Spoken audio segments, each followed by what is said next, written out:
কি বলবেন? একদিকে বিপুল উন্নয়নের যে ডেলিভারেবলস সেগুলো দিচ্ছেন নরেন্দ্র মোদী, আর অন্যদিকে 360 মিটারের জন্য আমাদের গড়িয়া হোক, সাউথের লোকজন হোক, তারা নিউ টাউন হয়ে বিমানবন্দরের দিকে যেতে পারছেন না। মানে এর থেকে নিষ্ঠুর রসিকতা বোধহয় কারোর জন্য হতে পারে না। মানুষদা, আমরা দুর্ভাগা বলতে পারো যে পশ্চিমবঙ্গে এরকম একটা অবস্থা দেখতে হচ্ছে। ময়ূকদা, যদি দুটো তুলনামূলক আলোচনা করো তাহলে আরো ছবিটা পরিষ্কার হবে। আমি তোমাকে বলছি, কলকাতা মেট্রো 1984 মানে 41 বছর আগে শুরু হয়েছে। টোটাল স্টেশনের সংখ্যা হচ্ছে 50, এই 3টে লাইন ধরে। আর 3টে রুট যদি চালু হয়, কালকে যেটা চালু হবে, মোট রুট সংখ্যা হচ্ছে 4টে। দিল্লি মেট্রো চালু হয়েছে 2002-এ।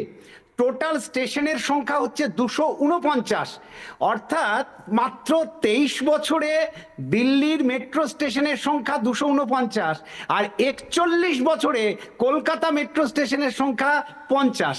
5 গুণ বেশি দিল্লি মেট্রোর সংখ্যা। দিল্লির এমন কোনো জায়গা নেই এখন যেটা মেট্রোতে যাওয়া যায় না। তুমি দিল্লিতে যাও, সেটা দেখলেই বুঝতে পারবে। এইবার মেট্রো করে যাওয়া যায়? বোলপুর থেকে ধরে নিন সাঁইথিয়া, অনুব্রত মণ্ডল মেট্রো করে যেতে পারেন মোহাম্মদ বাজারে। মানে আপনি হাসছেন, তার কারণ কি জানেন তো? না, আমি মানুষদা, আপনি হাসছেন তার কারণ কি জানেন তো? তার কারণ আমরা না মেনে নিয়েছি যে পুরুলিয়াতে, বীরভূমে কোনোদিন মেট্রো রেল হবে না। আমরা মেনেই নিয়েছি যে বীরভূমে কয়লা খাদান হতে পারে কিন্তু সেমিকন্ডাক্টর হাব হবে না। কিন্তু আমাদের কি নেই দাদা বলুন তো? আসামে, গয়াতে, আজকে আমি দেখলাম গয়াতে নাকি ব্যাপক উন্নয়ন হয়েছে। উড়িষ্যার কথা বলছিলে, হ্যাঁ, আমি একদম মহিউদ্দা তোমাকে একদম উড়িষ্যার উন্নয়নের কথা বলছিলে। আমি উড়িষ্যার একটি প্রজেক্টের সঙ্গে যুক্ত, যে অনুন্নত এলাকায় কিভাবে উন্নয়ন করতে হয় সেটা হচ্ছে, উড়িষ্যাতে দারিংবাড়ি বলে একটা জায়গা আছে, ফুললি ট্রাইবাল এরিয়া। দারিংবাড়ি খুব সুন্দর জায়গা, পাহাড়ে ঘেরা, ও কাশ্মীর বলা হয়, উড়িষ্যার কাশ্মীর বলা হয় ওটাকে। দারিংবাড়িতে একটা রেসিডেন্সিয়াল ইউনিভার্সিটি হচ্ছে, যেখানে 10,000 ট্রাইবাল ছাত্রছাত্রী থাকতে পারবে এবং 1,000 অধ্যাপক অধ্যাপিকা, ফুল রেসিডেন্সিয়াল ইউনিভার্সিটি, এবং তার জন্য বরাদ্দ 10,000 কোটি টাকা। তো সেইটা যখন কাজ শুরু হবে খুব শীঘ্রই, তুমি ভাবো একটা ট্রাইবাল এরিয়াতে গোটা ভারতবর্ষের 10,000 ব্রিলিয়ান্ট ট্রাইবাল ছেলে মেয়ে যদি পড়তে আসে, সেই এলাকাটার উন্নয়ন হবে না?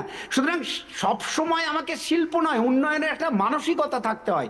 আসলে যদি বলো, এই মুহূর্তে যদি আমাকে জিজ্ঞেস করো, তাহলে আমি বলবো আক্ষরিক অর্থে পশ্চিমবঙ্গের ভবিষ্যৎ বসে আছে। কেন বলছি? সেটা হচ্ছে, পশ্চিমবঙ্গের ভবিষ্যৎ কারা? আমরা তো নই। পশ্চিমবঙ্গের ভবিষ্যৎ মানে যে ছেলেগুলি এবছর উচ্চ মাধ্যমিক পাশ করেছে, তারা কিন্তু এখনো বসে আছে ভর্তির আশায়, যে কবে মেডিকেলে ভর্তি শুরু হবে, কবে ইঞ্জিনিয়ারিং এ ভর্তি শুরু হবে, কবে কলেজে ভর্তি শুরু হবে।